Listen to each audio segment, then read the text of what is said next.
Hi hello welcome to our channel Sravanthi Bolloju home blogs. Today special recipe banana milk shake. కేవలం 2 బనానాలతో సింపుల్గా ready అయ్యే ఈ milk షేక్ను ఒక్కసారి try చేసి చూడండి. చాలా టేస్టీగా ఉంటుంది, క్షణాలలో రెడీ అయిపోతుంది. బనానా అంటే ఇష్టపడని పిల్లలు కానీ పెద్దవాళ్ళు కానీ ఇలా చేసి పెట్టారంటే ఒక్క గ్లాస్ మిల్క్ షేక్ కూడా మిగలకుండా తాగిస్తారు. అంతేకాకుండా సాధారణంగా మిల్క్ షేక్ని ప్రిపేర్ చేస్తున్నప్పుడు చక్కెర కానీ బెల్లం కానీ వేసి ప్రిపేర్ చేస్తూ ఉంటాం. అలా కాకుండా సింపుల్గా తేనె వేసి ఎప్పుడైనా ట్రై చేశారా? అయితే ఇలా ఒక్కసారి నేను చెప్పిన విధంగా తేనె వేసి మిల్క్ షేక్ని ట్రై చేసి చూడండి. చాలా టేస్టీగా ఉంటుంది. అంతేకాకుండా తేనె వేసి ప్రిపేర్ చేస్తున్నాము కాబట్టి ఎంతో హెల్దీ కూడా.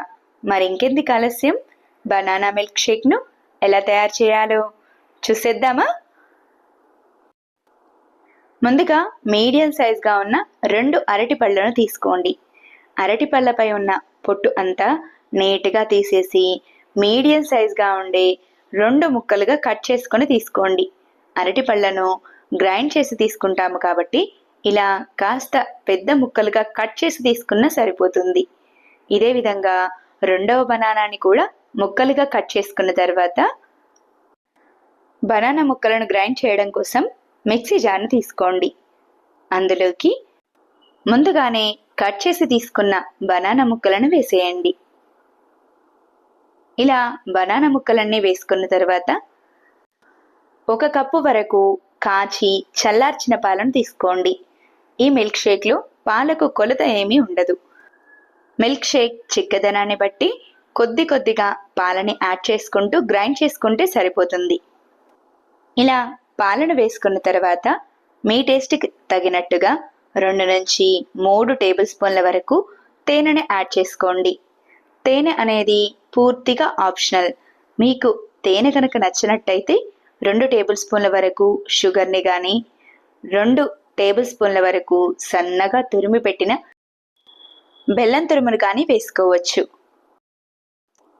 ఇలా తేనెను వేసుకున్న తర్వాత మిక్సీ జార్పై మూతను పెట్టి మిక్సీని 1-2 డైరెక్షన్లు ఇస్తూ మెత్తని జ్యూస్లా గ్రైండ్ చేసుకోండి. అంతే, సింపుల్గా టేస్టీగా మిల్క్ షేక్ రెడీ. ఇలా రెడీ అయిన మిల్క్ షేక్ను మీ ఇష్టాన్ని బట్టి మీకు నచ్చిన డ్రై ఫ్రూట్స్తో గార్నిష్ చేసుకోండి.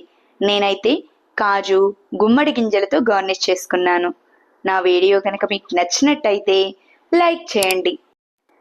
ఇలాంటి మరెన్నో సింపుల్ ఇంట్రెస్టింగ్ రెసిపీస్ కోసం నా ఛానల్ని సబ్స్క్రైబ్ చేయండి. ఈ బనానా మిల్క్ షేక్ని సింపుల్గా మీరు కూడా ట్రై చేసి ఎలా వచ్చిందో కామెంట్ చేయండి. Thanks for watching. Wait for new recipe daily 6 AM.